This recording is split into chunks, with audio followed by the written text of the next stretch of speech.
Welcome, ladies and gentlemen, to Truth on the Tracks. I'm Brandon Turbeville, your host. I want to remind you that you can catch Truth on the Tracks here every Monday night and Friday night at 9 p.m. Eastern Standard Time here on ucy.tv.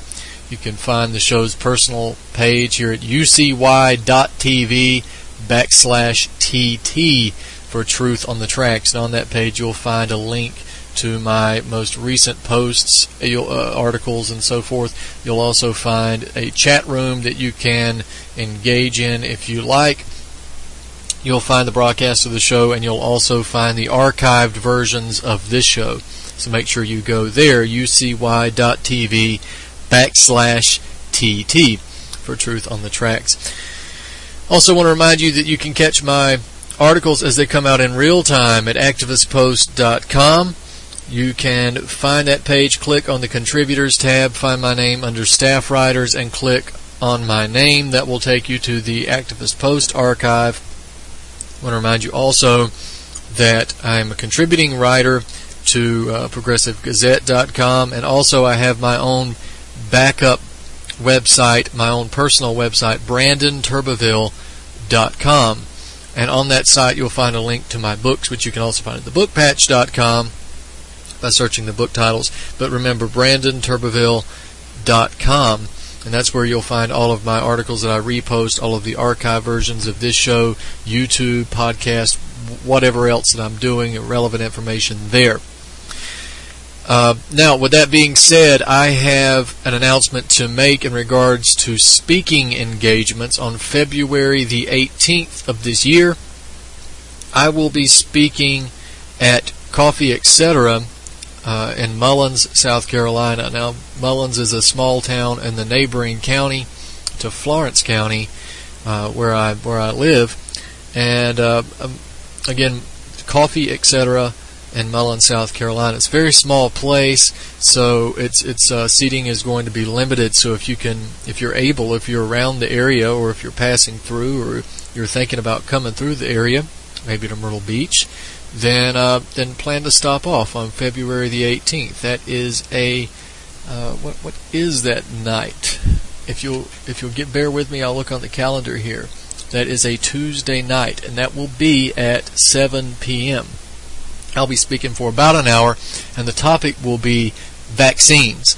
We're going to talk about numerous issues regarding vaccines. Do they work? They don't. Are they safe? They're not. And what you can do in that regard. So, got a PowerPoint presentation prepared, and we're going to speak for about 30 minutes to an hour, and probably take some questions if time allows. So that's what we're going to be doing here in the future. And stay tuned. If I have any more engagements, speaking engagements, I will let you know. But other than that, just keep tuning into the show for more updates. Keep checking the website, BrandonTurbeville.com. And I should mention the event is free as well. Now, we got to talk about several issues, and one of them being the recent drill, military drill here in South Carolina. The military drills that took place on Monday and Tuesday of the past week, since you'll be hearing, in other words, last Monday and last Tuesday. This was a drill that took place in Richland County, South Carolina, with the Richland County Sheriff's Office and the U.S. military, the U.S. Army.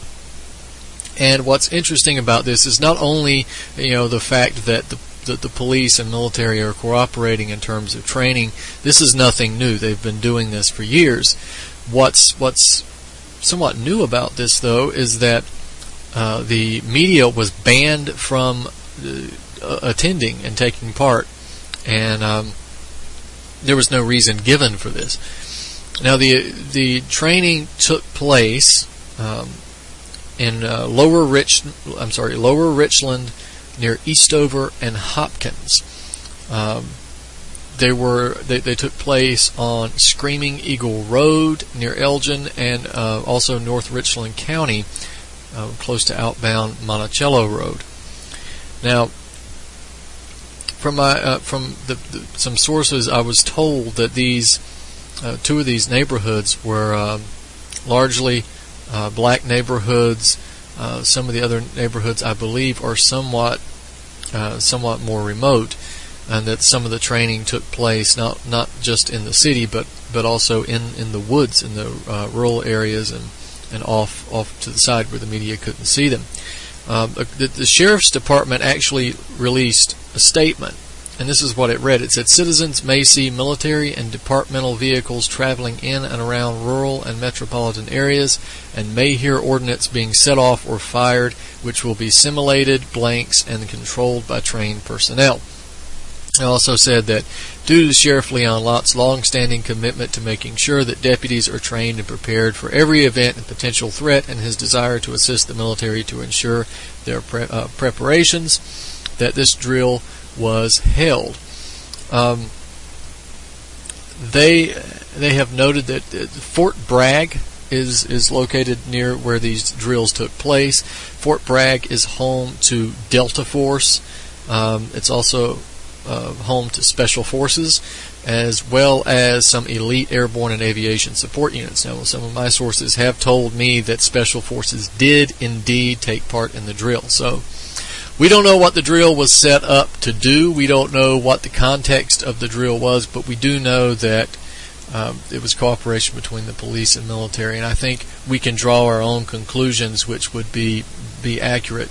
And in terms of looking at this as a martial law police state drill, this is what they've been practicing for some time.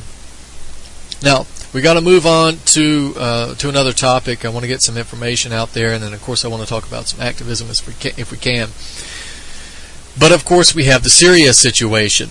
I recently put out an article entitled 5 Reasons the Latest Report on Syria War Crimes Might Not Be True. We recently had a report, and again, this is being recorded on January the 22nd. So when you're hearing this interview, it's going to be a few days old, and that's my that's my handicap, because I don't have a schedule that allows me to do it any closer to the broadcast time, or to do this show live, unfortunately. So it's pre-recorded, so things may have changed in the field in real time. These things often change, so by the time you're hearing this information, just bear that in mind. But we recently had a report that was released by 3 British war crimes prosecutors, as well as 3 British forensic experts, and I'll put that in scare quotes. These individuals were funded by Qatar. Let us never forget that they were funded by Qatar. And this report is claiming that Assad is responsible for torturing, killing, starving over 10,000 people whom he had held in captivity as prisoners.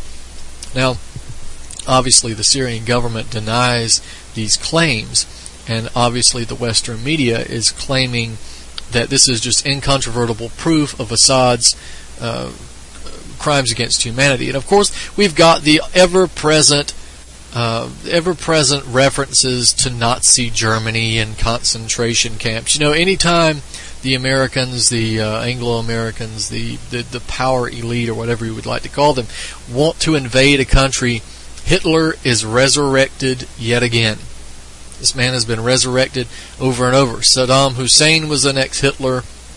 In the 80s, Gaddafi was Hitler. Now, of course, we have Assad, who is the new Hitler. Remember, Skull and Bones John Kerry, of course, famously stated the comparisons between the Syrian situation and Nazi Germany. This is absolutely disgusting. These individuals dancing on the graves of the Holocaust victims. So, let's take a look at what Reuters has to say. I'm going to read part of the description that Reuters gives of this report, and then we'll talk about it briefly. This is what Reuters says. A Syrian military police photographer has supplied clear evidence showing the systematic torture and killing of about 11,000 detainees in circumstances that evoke Nazi death camps, former war crimes prosecutors said.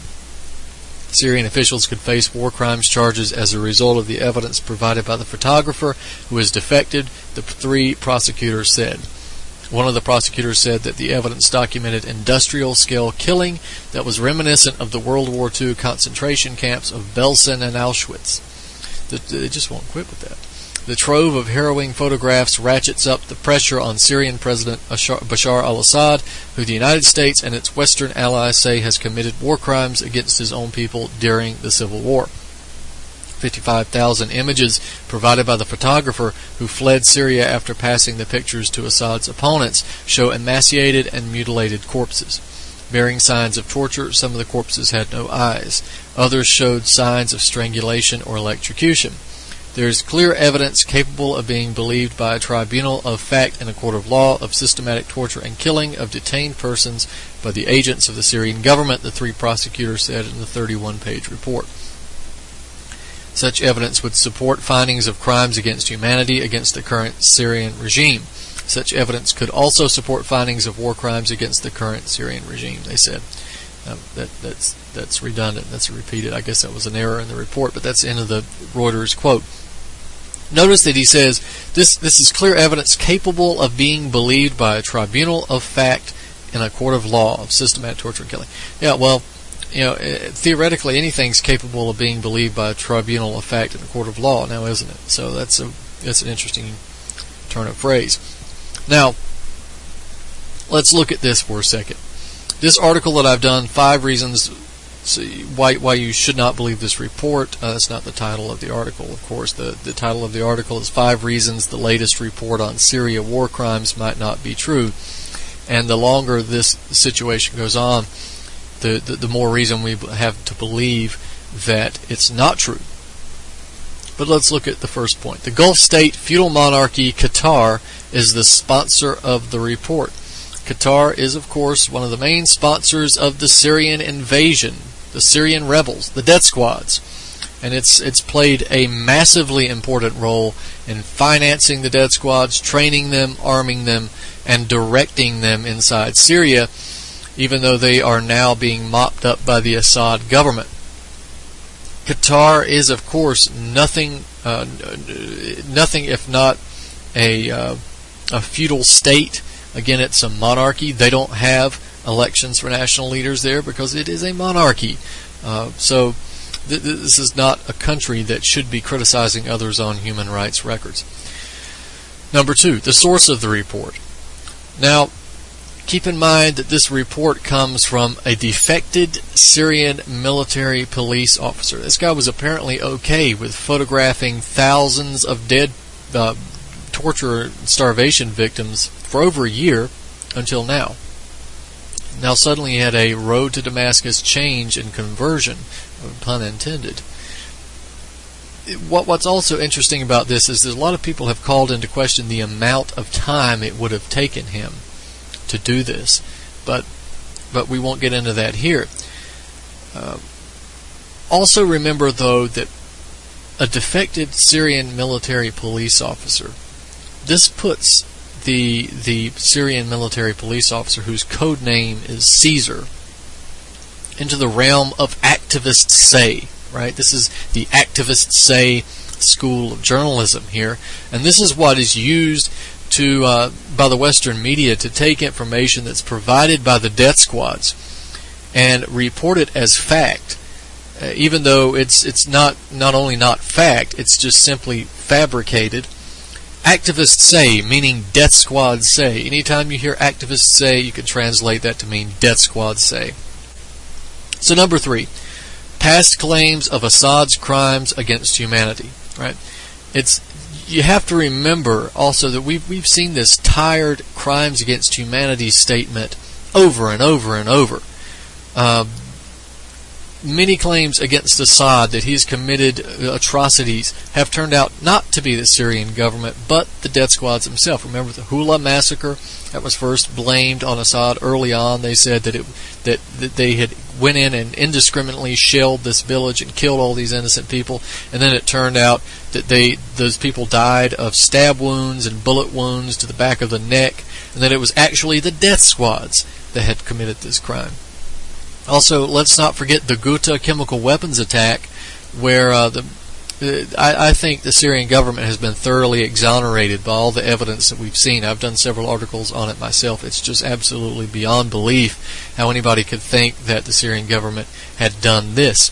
Whatever you think about the moral aspect of the Syrian government, you can't really think that this was something that Assad actually dreamed up on his own, or that there was a rogue military agent that did this. I mean, regardless of what you think of the moral issues regarding the Syrian government, I think you have to throw this idea that that the government would have been this absolutely stupid to engage in this type of attack. I have to throw that out. The death squads, on the other hand, have proven themselves guilty over and over by virtue of their own YouTube videos. I mean, the cannibalism, the torture, and so forth. All of this has been documented by the death squads themselves. So the code name also. Let's not forget code name Caesar. All right, this is your source for this propaganda. Let's not forget that we had codename Curveball right before we went into Iraq, and codename Curveball subsequently admitted that he not only got it wrong, but he made it up. Now, you're going to be fooled by the same type of propaganda almost verbatim twice in 10 years. This is not failing to learn your history. This is not even failing to learn your recent history. This is idiocy. This is being a chump. You're a fool if you fall for this. Point 4. Possibility that the death squads could have killed the victims shown in the report. What we see in the report are victims that have clearly been starved, clearly been abused, tortured. But what we don't see is any evidence that it was the government that did this, right? We've seen the death squads. We've seen their handiwork out in the battlefield whenever they take power. They are no strangers to crimes against humanity. In fact, they are the sole purveyors of it. The Syrian army, of course, doesn't mind blowing up a building to kill a few terrorists, and there's obviously some collateral damage. It's funny. It's okay when Schwarzkopf says it, but when Assad allows for collateral damage, it's crimes against humanity. But the death squads are absolute revelers in human suffering. There is the strong possibility that those dead bodies were not killed by the Syrian government, but they were actually prisoners of the death squads or victims of the death squads. It's also possible that some of these pictures were taken outside of Syria. Let's not forget that when we had pictures that there were claims of showing bodies and so forth, and they were actually not they had not taken place in Syria. They were from Iraq. Now, let's also remember that there's been a food shortage in Syria for some time as a result of the fighting. I've done articles on this as well, largely also because the death squads are cordoning off areas and refusing to allow food in, like baby formula. There is also evidence that we've been over this before in regards to the Ghouta chemical weapons attack, that civilians were captured and killed by the death squads to use as propaganda purposes. So this is not something new. In terms of captivity, we had only a few months back. I did an article on this as well, that the Syrian military was able to free a number of Syrian girls who had been captured by the death squads and then held in captivity for months on end, being used as sex slaves inside tunnels, underground tunnels. So let's bear that all in mind when we look at this report. Also, number 5, the report was conveniently released just 2 days before the Geneva II Peace Conference meeting on Syria. At the request, of course, of the Anglo-Americans, the invitation to Iran to attend the peace conference was retracted, and immediately, 2 days before the Geneva II Peace Conference, we have this ridiculous report. Well, I won't call it ridiculous yet, but we have this report.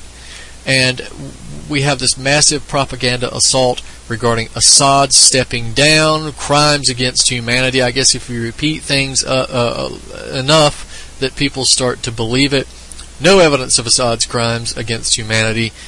Skull and Bones John Kerry is just a little parrot with tired lines playing on the short attention spans of the American public and the gullibility of the Western population, which seems to know no bounds. But regardless, the Western media has lied on every occasion when it comes to Syria, so why would you expect them to tell the truth now?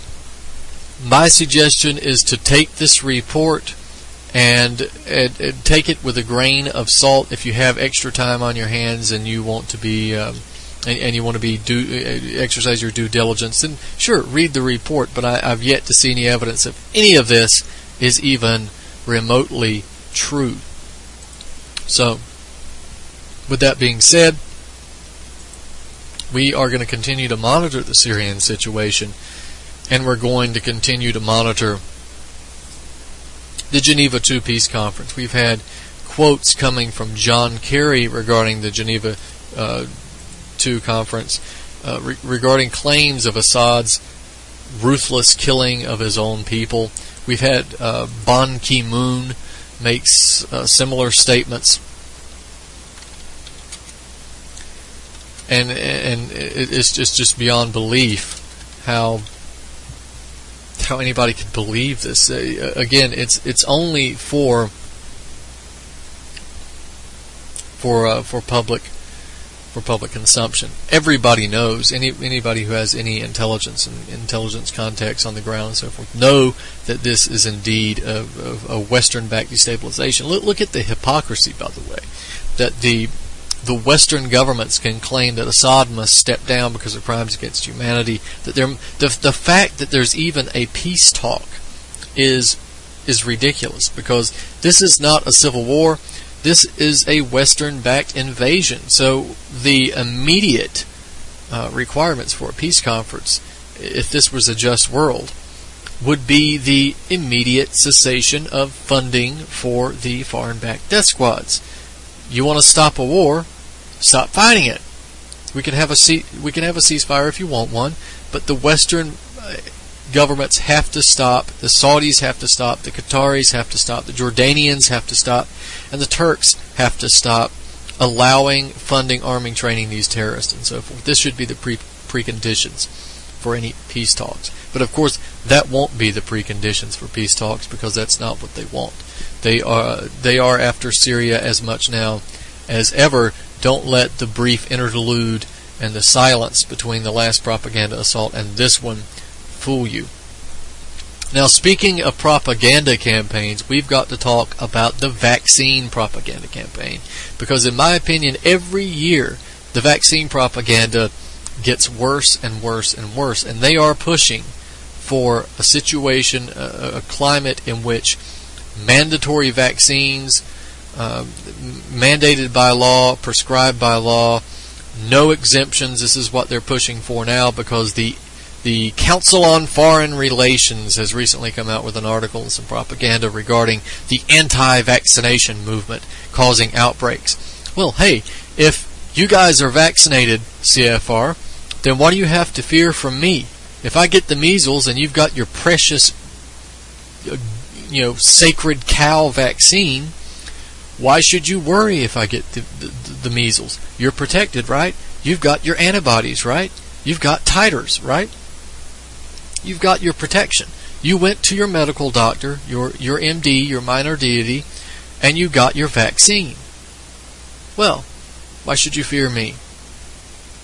The fact is, they know vaccines don't work. The evidence is there that they don't work, and they don't care. They want to continue to vaccinate you because the vaccines contain toxic ingredients that affect your brain, that affect your health. You're big business for them. After you've taken these vaccines, you're big business for life. And of course, there is the eugenics aspect as well, the population reduction. And of course, we're going to get into a little bit of that when I give the talk. in February. Now, I recently wrote an article entitled "The Antibody Deception," and I would encourage everybody to check this out because this is a heavily research-based article, and it's regarding the sort of the bedrock of vaccination theory, which is that the injection of antigens, specific antigens, in vaccine form, that it mimics natural infection, which causes B cells. That's a type of white blood cell in the immune system. It causes these B cells to produce antibodies to the antigen as part of the adaptive immune system, which then produces immunity to the disease, and it's supposed to do this by teaching the overall immune system how to respond to the infection before the body ever comes into contact with it. Now let me read you a quote explaining the vaccination theory. This is by Science Daily. It says the immune system has two main branches: innate immunity and adaptive immunity. Innate immunity is a first line of defense that relies on cells and mechanisms that provide non-specific immunity. The more sophisticated adaptive immunity, which counts antibody-producing B cells as part of its arsenal, is thought to play a major role in the specific response to viral infections in mammals. However, adaptive immune responses require time to become fully mobilized, end quote. And this is, of course, why they say you have to be vaccinated, because vaccination is preventative. It gives you the time by being ahead of the disease. But when you look at the actual research about these things, there's actually no evidence to support that this even works. There's an article, again by Science Daily, and it's entitled "Antibodies Are Not Required for Immunity Against Some Viruses." And that is where the authors of that article are reporting on a study that actually, let me read you the quote from that. It says, this study turns the well-established theory that antibodies are required for antiviral immunity upside down and reveals that an unexpected partnership between the specific and non-specific divisions of the immune system is critical for fighting some types of viral infections, end quote. So in other words, that it doesn't even mean anything. The established theory of antibodies, that you need antibodies for antiviral immunity, that's not even true. That's not something that's connected. And we're going to talk a little bit more about this on the other side. Ladies and gentlemen, stay with us because I want to get into this antibody issue, and I want to continue talking about the vaccination issue. So stay with us. We'll be right back on the other side.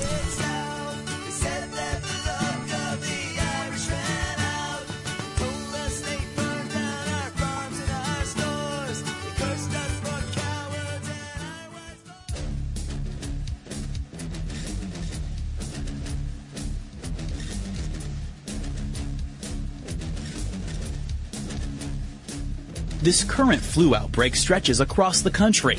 According to the Centers for Disease Control, California is one of 35 states with widespread influenza activity. 12 additional states are battling regional levels of flu. The predominant virus is the H1N1 strain, last seen in the 2009-2010 flu season. Known as swine flu, it killed at least 150,000 people worldwide. It hits kids and young adults the hardest, a group usually at lower risk. There was a bit of a panic surrounding H1N1 last time around. Is that panic justified? Is it that bad of a strain of flu? I think people underestimate what flu can do to people. People who truly have influenza are sick, they feel rotten, and some die. It can be a very devastating disease.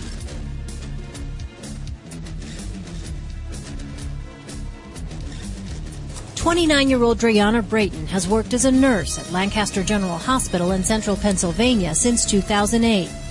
Earlier this fall, her employer required Brayton to receive a flu vaccine. I want to look into anything that's going into my body. Any pharmaceutical has side effects, and we all know that. Brayton, the mother of a 19-month-old son, is 3 months pregnant with her second child. She has had 2 miscarriages in the past year and worried the flu vaccine could complicate her pregnancy. She offered to wear a mask but refused to take the vaccine and was subsequently fired. I know I'm in the minority, and so it's frustrating to me to be forced to do something that you're not comfortable with. The American College of Obstetricians and Gynecologists urges pregnant women to receive a flu vaccine. It advises on its website, flu vaccination is an essential element of prenatal care. No study to date has shown an adverse consequence of flu vaccine in pregnant women or their offspring. Dr. William Schaffner is a doctor of infectious disease at Vanderbilt University. Not only does the flu shot offer some protection to the pregnant woman, but there's a bonus. You see, the pregnant woman can pass some of that prevention into her newborn baby. Since 1984, the CDC has encouraged healthcare workers to receive a yearly flu vaccine. But a study from this August showed less than 3/4 of all healthcare workers received the vaccine in 2012. That has led healthcare providers in several states to require workers to be vaccinated. Brayton's former employer, Horizon Healthcare Services, said in a statement, like our requirements for TB testing and MMR vaccination as a condition of employment, mandatory flu immunization protects our patients, employees, and community from getting this potentially serious infection. For CBS This Morning, Elaine Quijano, New York. You know, my heart goes out to her because she's had miscarriages and obviously she's concerned. It seems like they should be able to work out a compromise, but it is clear that getting a flu vaccine is important if you're in the healthcare industry. Yeah, for certainly for all the people you serve. Yeah.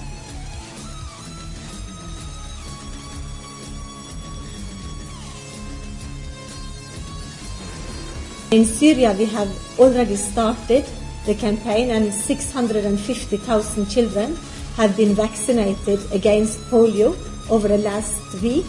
And in the resort where they found the 10 paralyzed children who have been infected by polio, they have already reached 116,000 children with the polio vaccine. The hard-to-reach area, the contested area where the opposition is, we have made sure that we have actually distributed clear messages to the military and to the different opposition groups about the benefit of actually keeping the children free for polio. This is not about sort of the conflict and politics. This is about healthy Syrian children across the country.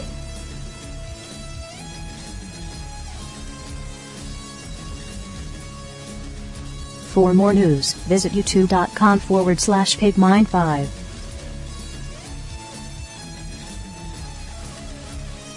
This is Ozzy Skateboard, and you're listening to UCY.tv.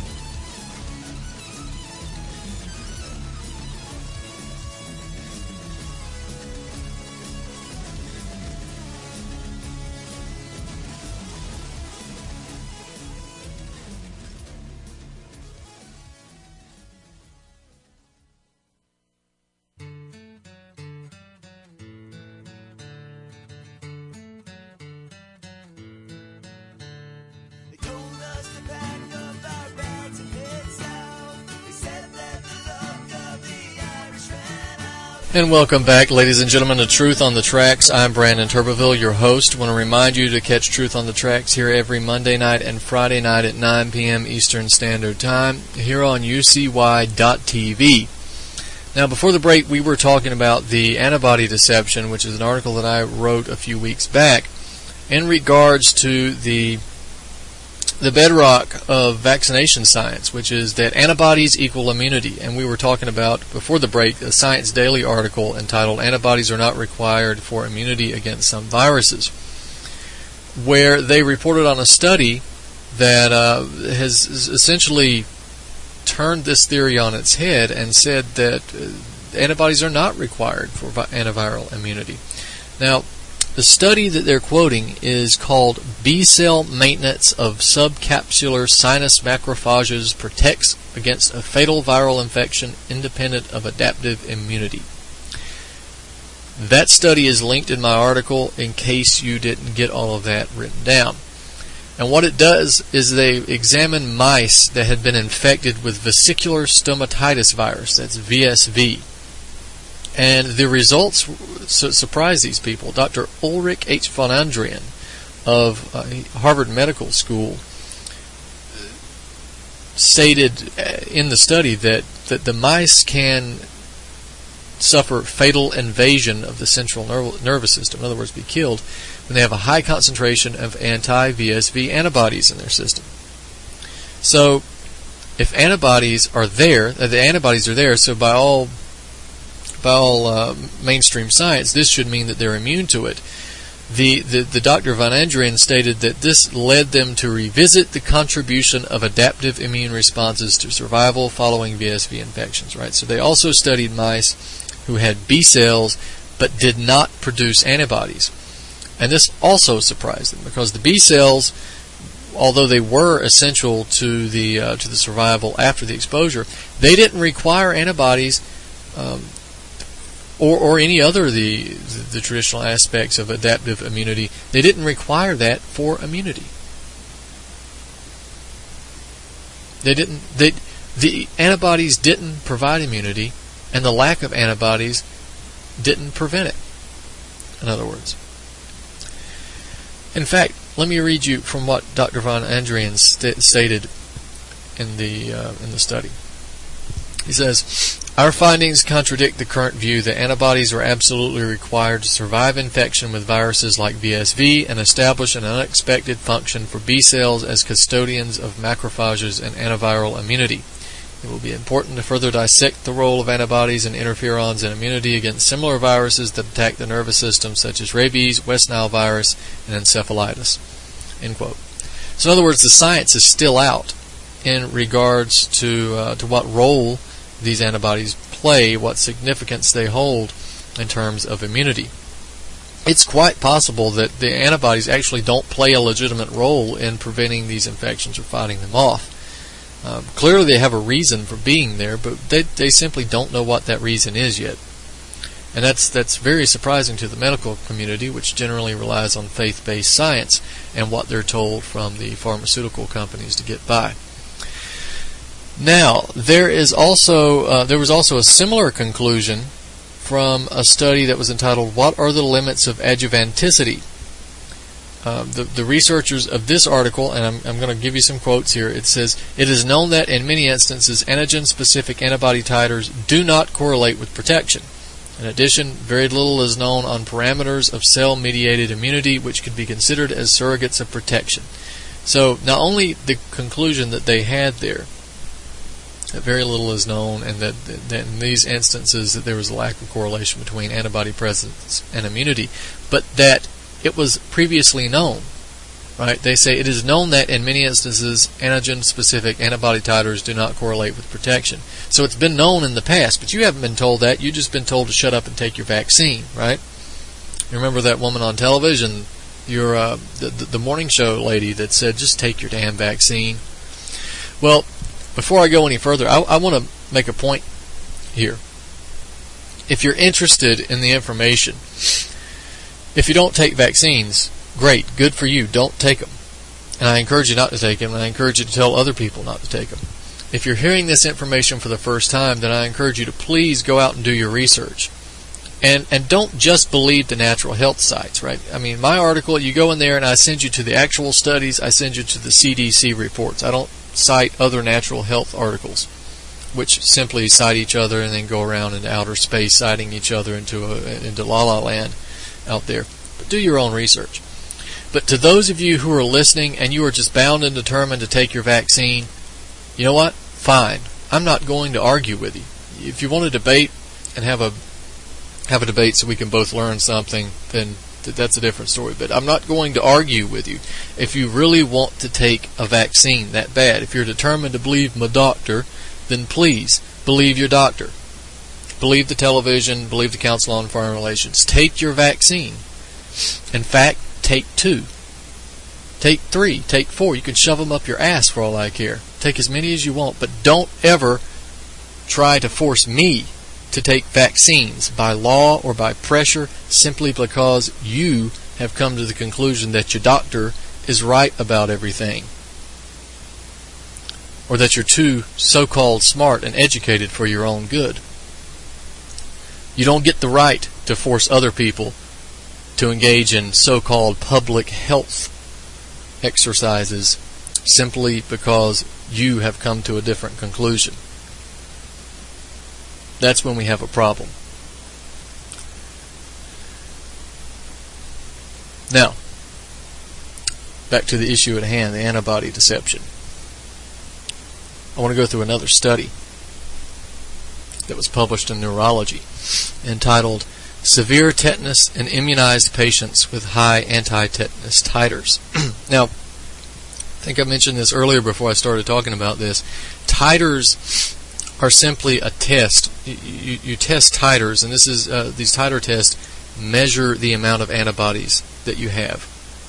So theoretically, if vaccine science, current vaccine science, is correct, you want high titers. You want high anti-tetanus titers. So in neurology, this is the study, severe tetanus in immunized patients with high anti-tetanus titers. This is what it says. Well, I'm sorry, this is not what it says. I don't have the quote here in front of me, but it basically demonstrated that the titers were poor indicators of immunity. High titers were poor indicators of immunity.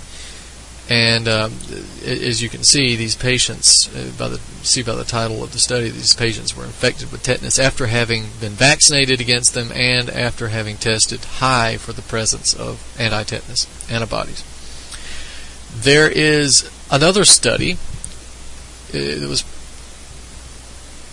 had similar results, was published in the British Medical Journal. And that it was a study by a gentleman named Shimoni. I don't have his full name here. His article was called "Tetanus in an Immunized Patient," but a letter was written in the British Medical Journal as a result of that study, and it was warning health practitioners. It says, Shimoni et al. Illustrate a needed caution to clinicians. Do not exclude a diagnosis of tetanus in a patient who has been fully immunized. Well, yeah, that's just what natural health practitioners have been saying for 40 years, but why believe them? Why listen to them? They're quacks, right? They've got better results most times than the medical industry, so don't pay any attention to them. We want to be sick in this country. The pharmaceutical companies don't make enough. Now, there is another study, Dr. F.M. Burnett. This is an article, Measles as an Index of Immunological Function. This was published in The Lancet back in 1968, where he warns about the risks of relying upon titers and antibody presence to assess immunity. And this is what he says, 1968. One of the most disconcerting discoveries in clinical medicine was the finding that children with congenital agamoglobulinemia who could make no antibody and had only insignificant traces of immunoglobulin in the circulation contracted measles in normal fashion, showed the usual sequence of symptoms and signs, and were subsequently immune. No measles antibody was detectable in their serum, the water part of blood minus clotting factors and cells. End quote. In fact, there was a testimony, I want to read this quote too, a testimony to the European Court of Human Rights back in 2006, where they were discussing the MMR vaccination. This was actually, you can still find this online, well.2 has it cataloged up there, but this is the statement. A titer test does not and cannot measure immunity because immunity to specific viruses is reliant not on antibodies but on memory cells, which we have no way to measure.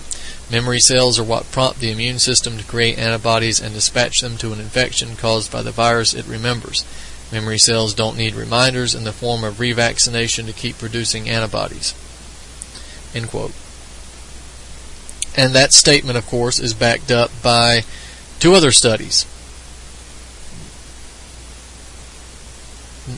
I'm trying to find the titles of the studies for you. Yes, here we go. The studies are persistence of memory CD8 T cells in MHC class 1 deficient mice, and the second one is class 2 independent generation of CD4 memory T cells from effectors. And this is also, I've linked to these studies. Michael Hagman wrote for Science. He wrote an excellent article called Memory T Cells Don't Need Practice, where he stated that these studies that I just mentioned stated that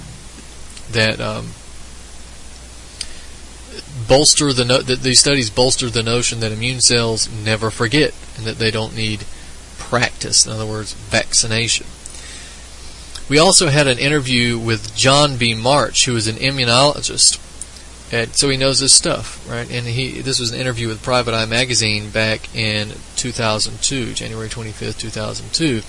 Dr. March develops animal vaccines for a living, and he stated that antibody presence is a very poor method of measuring immunity. And this is his quote: "Particularly for viral diseases, the cellular immune response is all important, and antibody levels and protection are totally unconnected." End quote. Now, the last quote I want to read here is somewhat of a long one here, but this is Dr. Tetiana Obukanic, and this doctor is an immunologist and a vaccine expert. And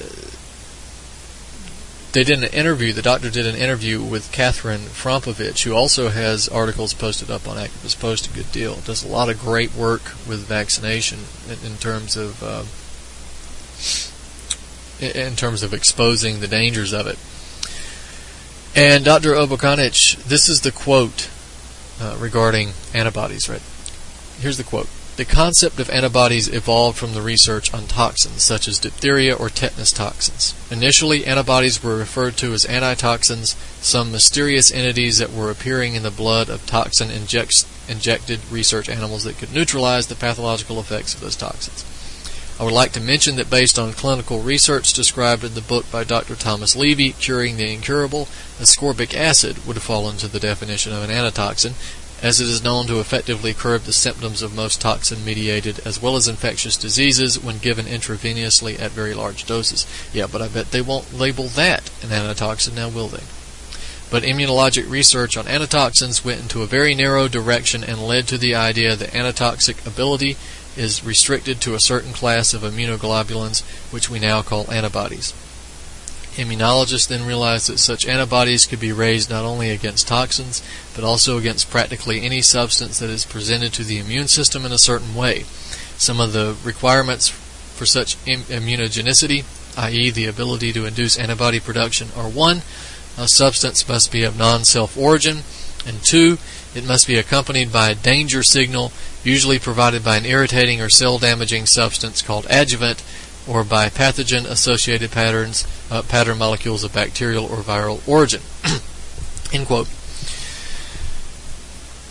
I'm sorry, not end quote. The quote continues. "The science of immunology then got caught up in uncovering excruciatingly minute details of antibody production process, none of which needs to be of interest to non-immunologists. Yet, most of the 20th century in basic immunologic research was devoted to this endeavor, encouraged and rewarded by numerous Nobel Prizes. This only reinforced the notion of the importance of antibodies, creating the antibody-centered paradigm in immunology.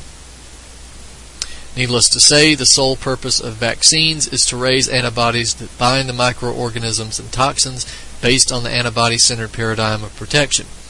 But seeing so many reports of disease outbreaks occurring in properly vaccinated individuals, as well as reports of the disease in vaccinated individuals with documented high titers of antibodies, only reinforces my conviction that an antibody-centered paradigm needs to be re-examined with great scrutiny."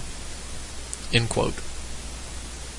That was very well said, and you can find that quote and the link to the whole interview in my article, The Antibody Deception, up at activistpost.com and BrandonTurbeville.com. And it really is amazing to me the level of propaganda. Our lives are guided, are controlled by public relations and false statistics. Now, going along that line, the antibody deception, I also have an article called The Influenza Deception. And we do not have the time to go completely through this article, but I want to draw people's attention to it. Please go pull it up, The Influenza Deception. Basically, the theory behind this article is the debunking of the flu propaganda.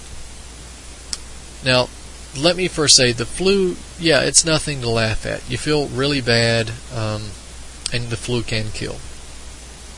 It was much more dangerous many years ago when people didn't have access to true medicine, and people were worked to death And even though the food was organic, that there was a shortage of it, or that work days were longer, lack of public sanitation, and so forth. Here is your major cause for these diseases, these infectious diseases.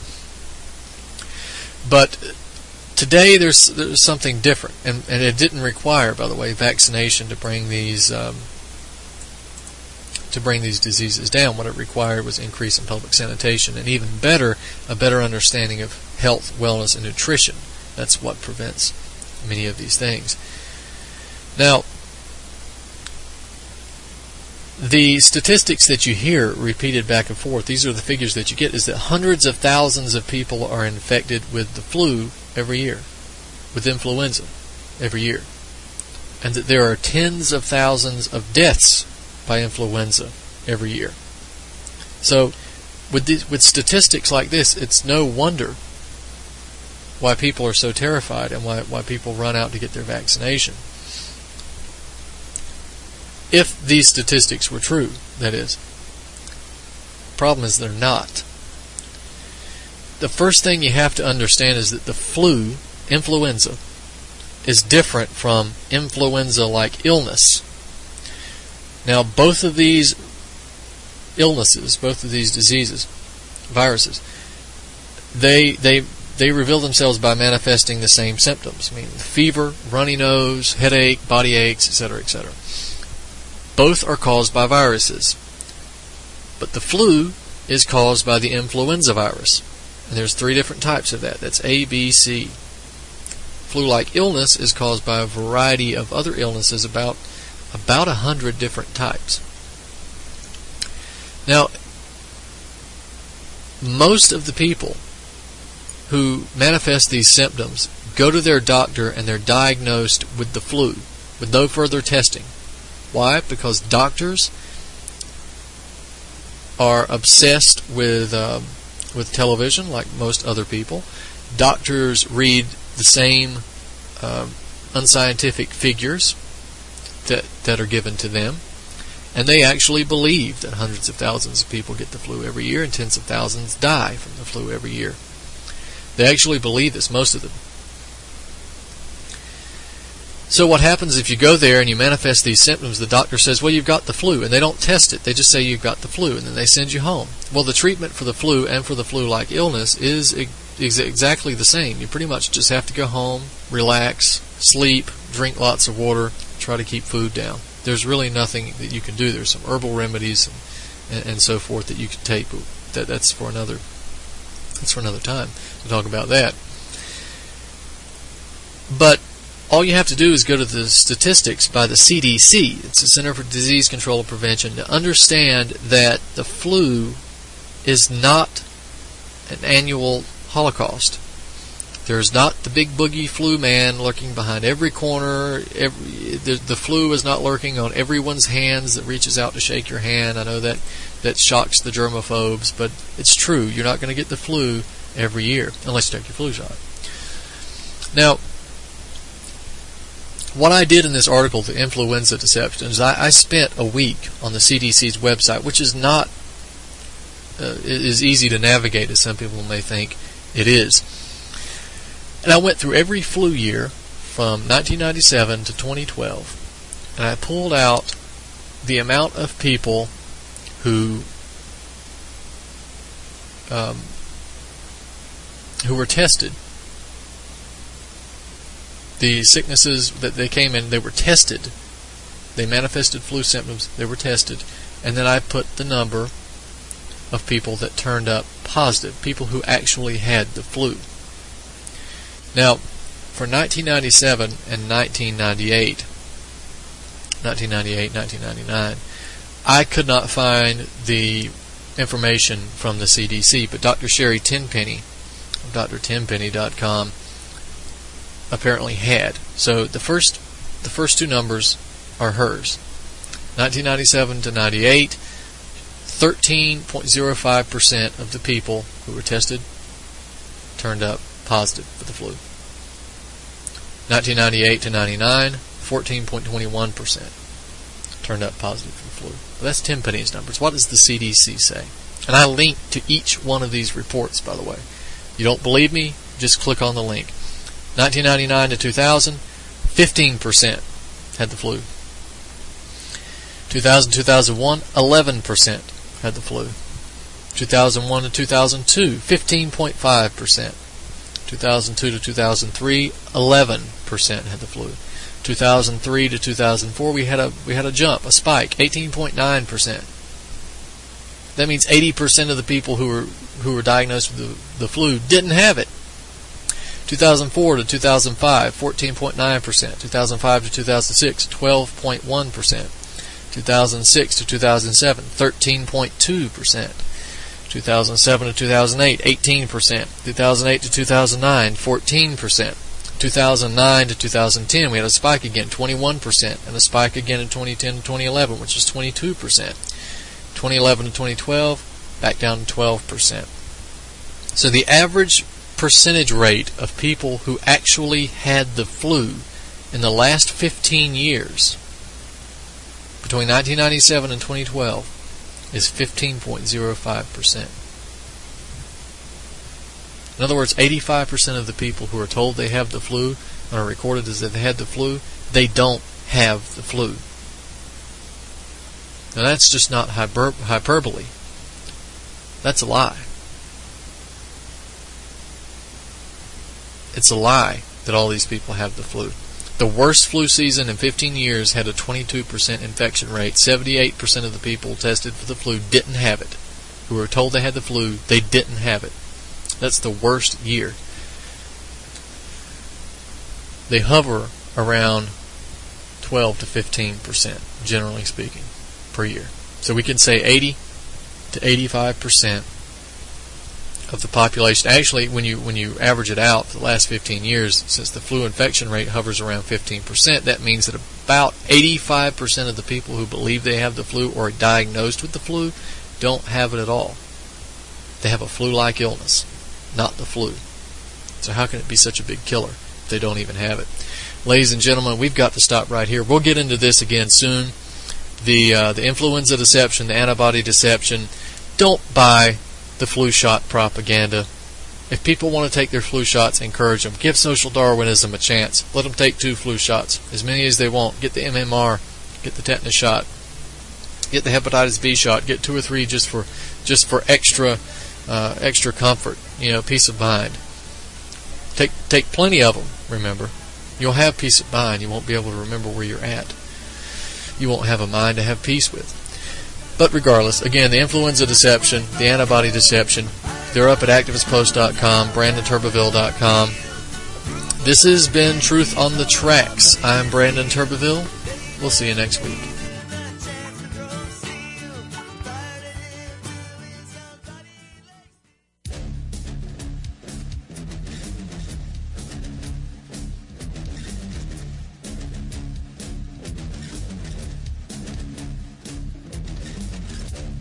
Today, they started spreading the news. New York City said it will require children who go to preschool or daycare to be vaccinated so they'll stop spreading the flu.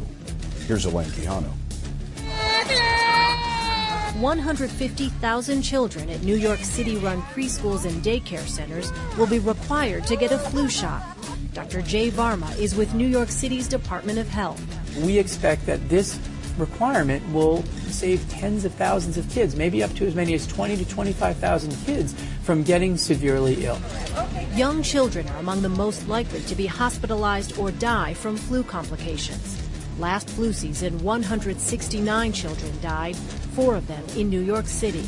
Vaccine requirements for measles, mumps, and rubella are common in many cities and states, but only Connecticut, New Jersey, and now New York City require the flu shot. New York City elementary school principal Carol Schaffenberg says some parents have expressed concerns about safety. Parents are very scared. I think they should have their choice whether they want to vaccinate their child or not. But the CDC considers the flu vaccine to be very safe, with a small risk of side effects, such as allergic reaction. For more news, visit youtube.com/pigmind5. This is Ozzy Skateboard, and you're listening to UCUI.TV.